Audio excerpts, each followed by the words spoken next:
Isang lalaki ang nakipagkita sa isang babae na nasa pintuan. Nagsorry ang babae dahil hindi siya makakalabas at sinabi ng lalaki na ayos lang dahil naiintindihan niya ito. Biglang namatay ang ilaw, kaya umupo ang babae at umupo din ang lalaki sa labas ng pinto. Nagpakilala ang lalaki bilang isang social psychologist. Nagkwento ang babae tungkol sa kanyang mga kaibigan at sinabing mamamatay din ang lalaki sa loob ng 20 taon. Habang kinakamot niya ang kanyang braso, sinabi pa niya na ang kalikasan ay tinatarget ang syudad para masira ang kapaligiran. Nakahawak na lamang ang lalaki sa kanyang noo habang nagre-record sa kanyang cellphone tungkol sa lipunan at mga tao na gumagawa ng koneksyon na hindi na manage exist. Tumunog ang cellphone niya at may nag-voice message sa kanya, si Max. Sinabi ni Max kay Ben na may kailangan itong makita at isisend na lang niya ang address. Pagdating ni Ben, nakita niya ang maraming patay na tao na nakahiga at nakabalot ang mukha sa plastic at halos masuka siya. Sinabi ni Max na kailangan nilang magmadali. Ipinakilala ni Max si Ben kay Nina. Nagtanong si Ben kung ano ang nangyari at sinabi ni Nina na cyanide ang dahilan at hindi ito aksidente. Pinatay ng mga taong ito ang kanilang sarili dahil sa kanilang mga paniniwala. Ipinakita ni Nina ang laman ng bibig ng isa sa mga patay na tao. May binigay na sulat kay Nina at binasa niya ito. Nakalagay sa sulat ang sacrifice is redemption at we return to source, so she may live. Nagtanong si Max kung anong grupo ito at sinabi ni Ben na parang kulto ito.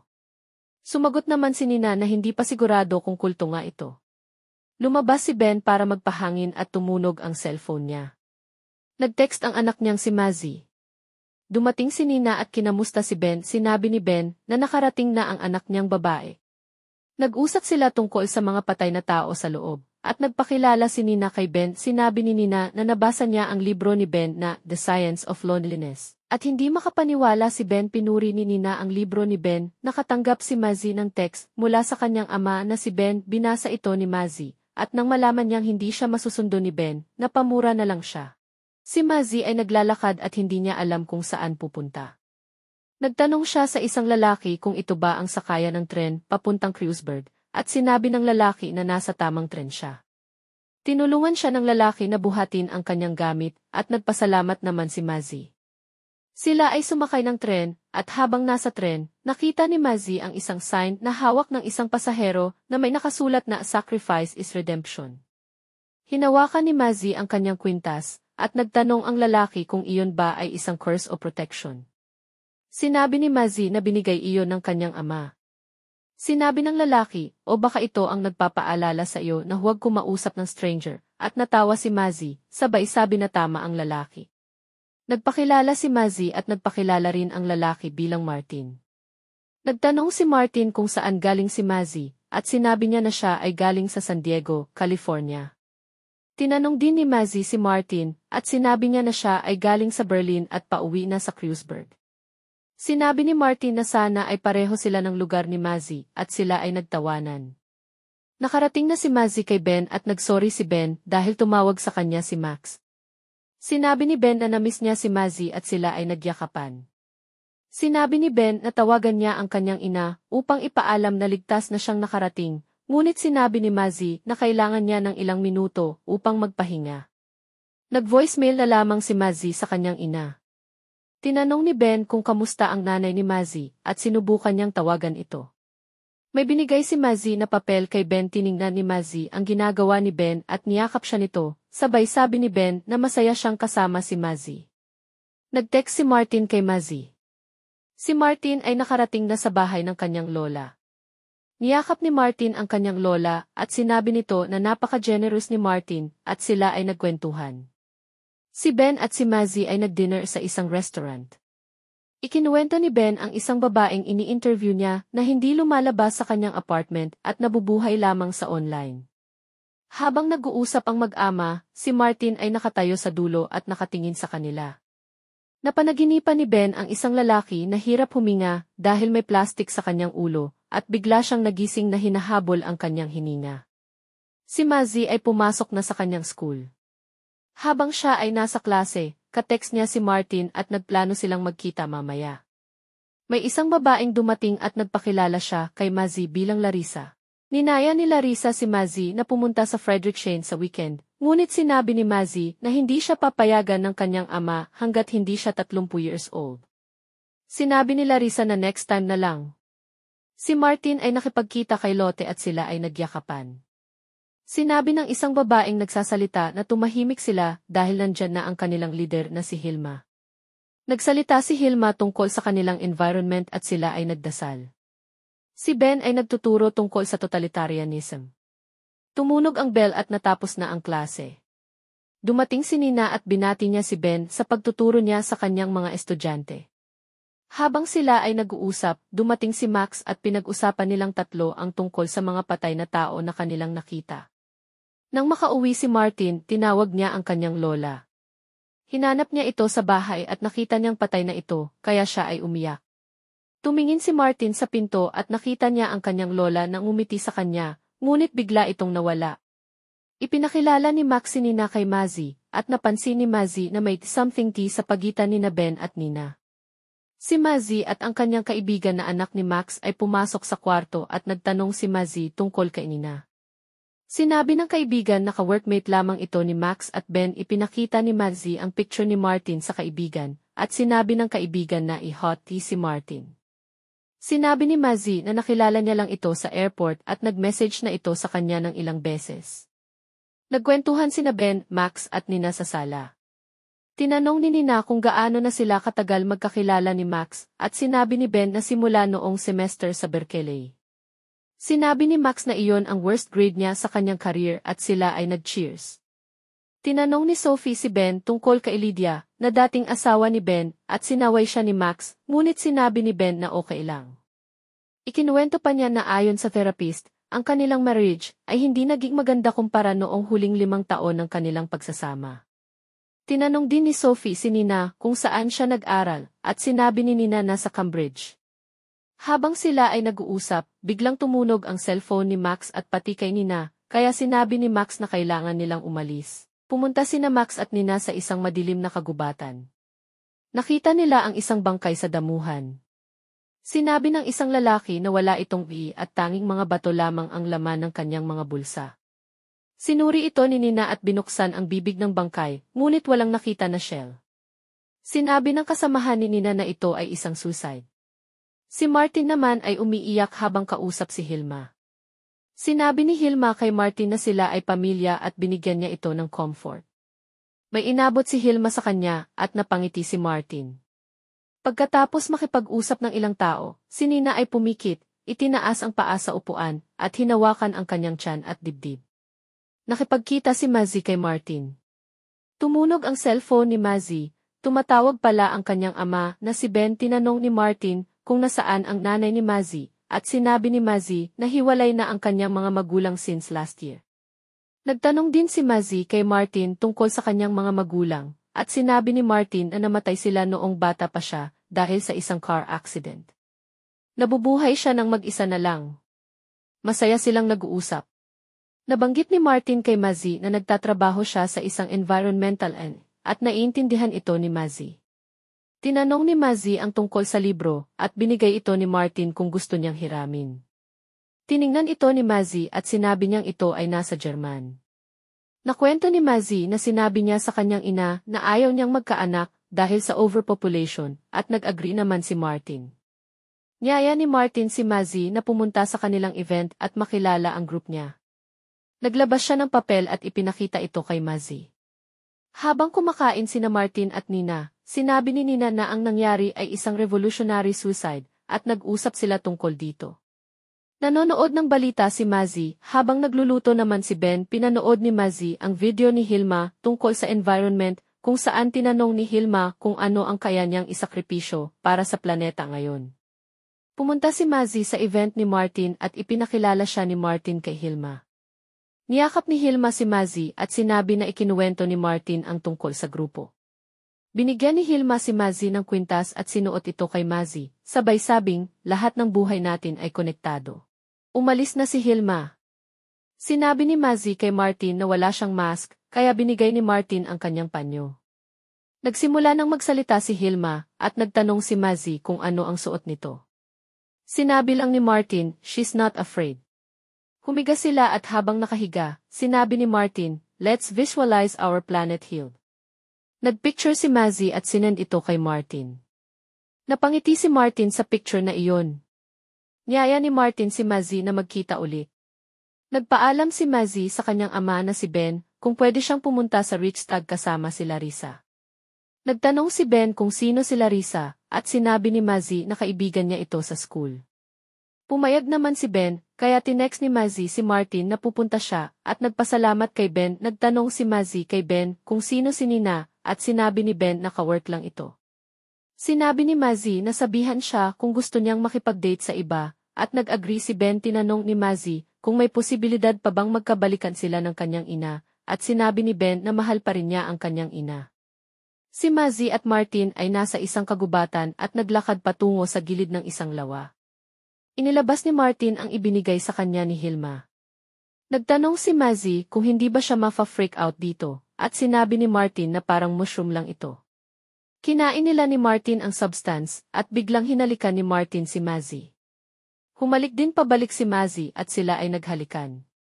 Sinabi ni Mazzy, Hilma was amazing, at hinawakan niya ang kanyang kwintas.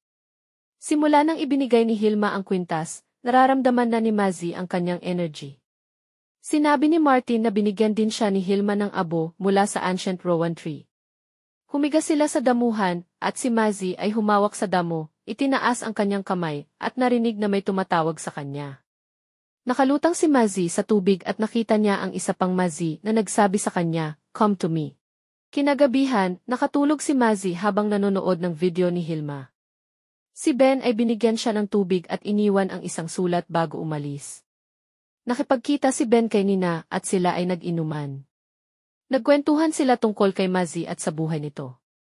Si Nina ay interesado sa mga kwento ni Ben, kaya ikinuwento ni Ben ang aksidenteng muntik nang malunod si Mazzy, ngunit naligtas niya ito.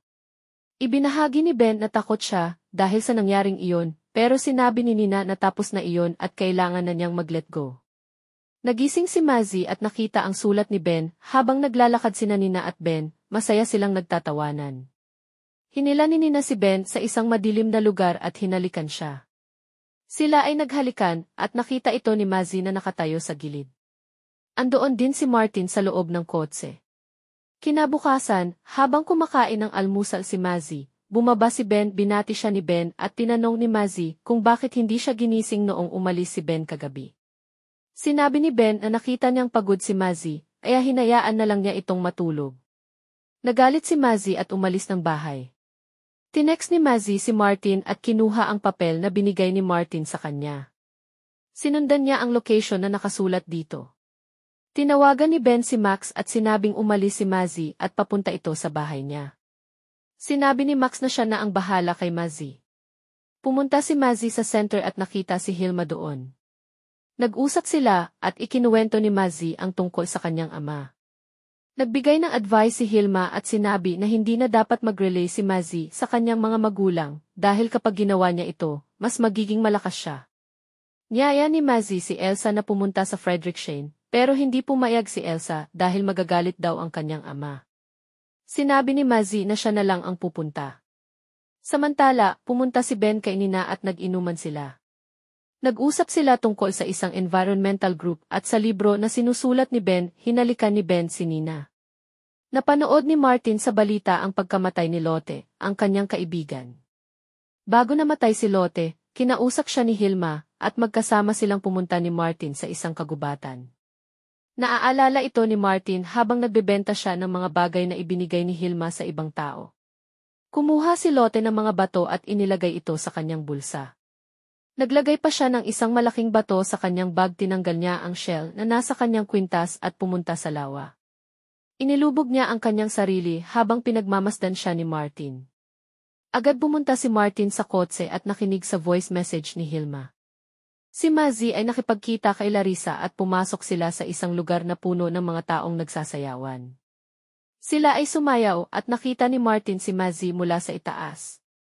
Napansin niya na may lumapit kay Mazzy na isang lalaki at pinakain siya ng bagay na nasa plastic na sinubo naman ni Mazzy.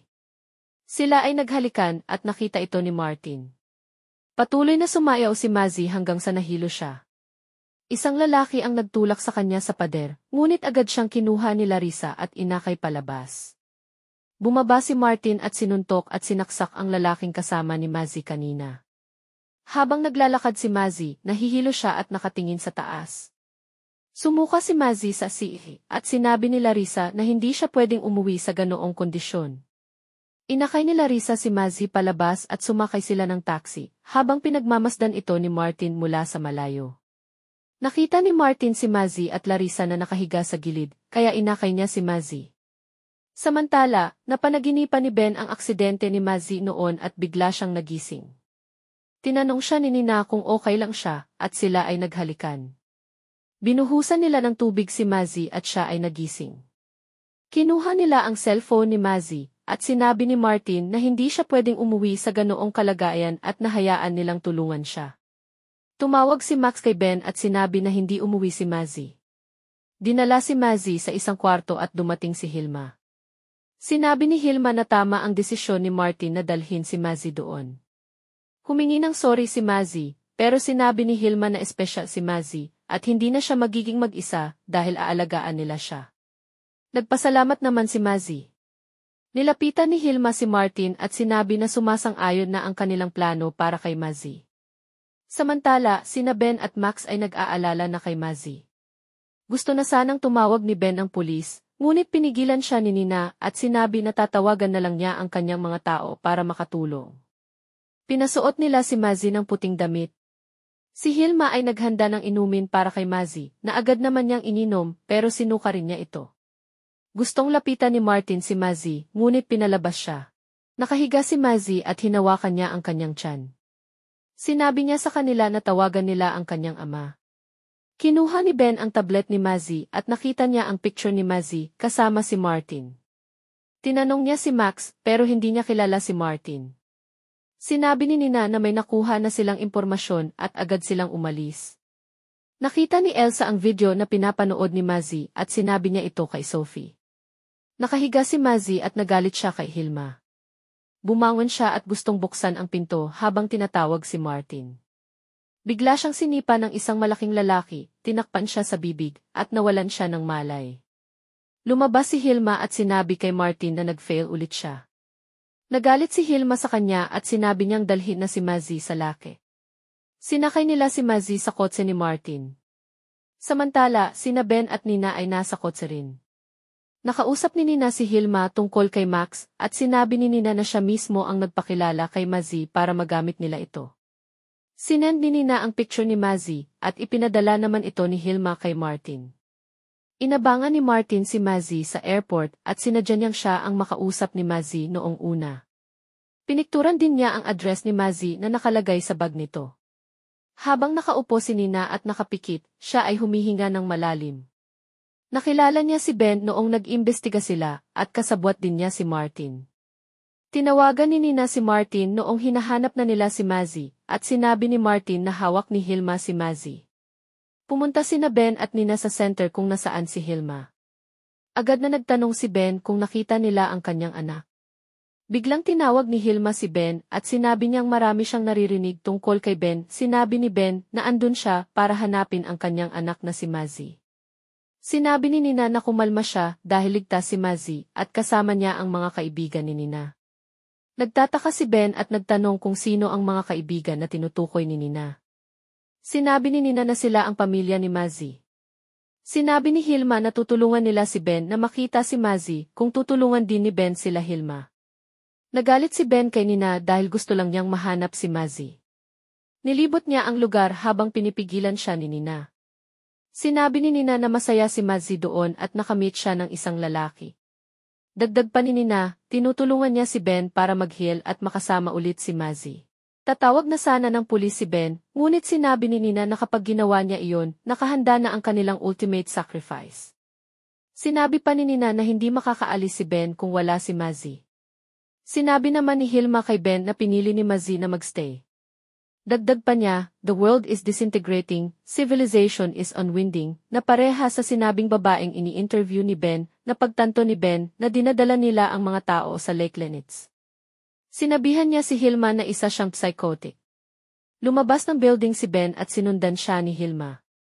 Tinawagan ni Ben si Max at sinabi niyang kinidnap si Mazzy at siya ay nasa Lake Lenitz. Tumakbo si Ben papunta doon. Si Mazzy ay dala-dala ni Martin papunta sa lake. Inihiga niya ito, nilagyan ng itim sa mukha, at siya'y umiyak. Umalis si Martin habang si Nina ay kausap si Hilma, humihingi ng paumanhin tungkol sa nangyari. Naalala ni Nina na ibinigay ng kanyang ina kay Hilma ang pagiging leader, at sinabi ni Hilma na ngayon na ang pagkakataon ni Nina upang patunayan ang sarili. Pumunta si Martin sa bahay ng kanyang lola at niyakap ang bangkay nito. Sinuotan si Nina ng balabal at sinabi niyang kaya niyang ayusin ang lahat. Nilagyan din siya ng itim sa mukha at siya'y umiyak. Nilagyan din ni Martin ang kanyang mukha. Hinalikan ni Hilma si Nina, pinasubo sa kanya ang shell at binuhusan sila ng gasolina. Sinindihan ni Nina ang pusporo at naalala niya kung paano namatay ang kanyang ina. Binitawan ni Nina ang pusporo at siya ay nasunog. Nakatayo pa siya habang sumisigaw hanggang sa siya ay mamatay at sumabog ang building. Lumabas si Hilma. Si Mazzy ay nakahiga sa gilid ng lake at may naririnig siyang tumatawag sa kanya. Siya'y bumangon at nakakita ng isang babae sa lawa. Nagtanong si Mazzy kung nasaan siya at niyaya siya ng babae na pumunta sa lawa. Siya ay lumakat sa lake. Dumating si Ben at ang mga pulis. Tumakbo ng mabilis si Ben upang hanapin si Mazzy. Si Mazzy ay lumutang sa lake kasama ang babae, ngunit wala talaga siyang kasama. Nakita ni Ben si Mazzy sa lake at tinawag niya ito. Lumubog si Mazzy at tumakbo si Ben papunta sa lake upang iligtas siya. Lumangway si Ben at hinila si Mazzy papunta sa lupa. Nag-spear siya kay Mazzy, nailuwa ni Mazzy ang tubig, at niyakap siya ni Ben. Dumating na rin ang rescue team. Pinanood ni Elsa, anak ni Max, ang video ni Hilma na dating pinanood ni Mazzy. Dito na nagtatapos ang kwento. Mag-subscribe para sa higit pang iba't ibang videos na mapapanood ninyo. Pakibuksan ang notification bell at mag-iwan ng like para matulungan ang channel. Maraming salamat sa panonood. God bless everyone.